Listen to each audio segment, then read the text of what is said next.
నమస్తే అండి, Nataraja snake catcher YouTube ఛానల్కి మీ స్వాగతం. మేము ఇప్పుడే ఒకటి రక్త పింజరి అంటే ఇంగ్లీష్లో వచ్చి రసల్ వైఫర్ అంటారు.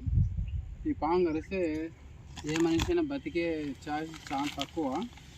మేము ఇప్పుడు దీన్ని రిలీజ్ చేయబోతున్నాము. చూస్తానండి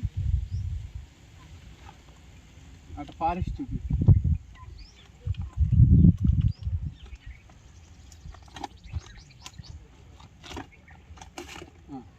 ఒకరా దగ్గరికి వస్తా, దగ్గర కంచి చూపించు.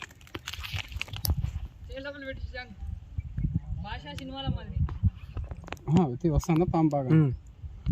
అడ్డం తీయద్దు, సెల్లు నిలువు అడ్డమే తీయాలి, నిలువు కాదు. తీసినానా? ఇప్పుడు దీన్ని రిలీజ్ చేస్తాను.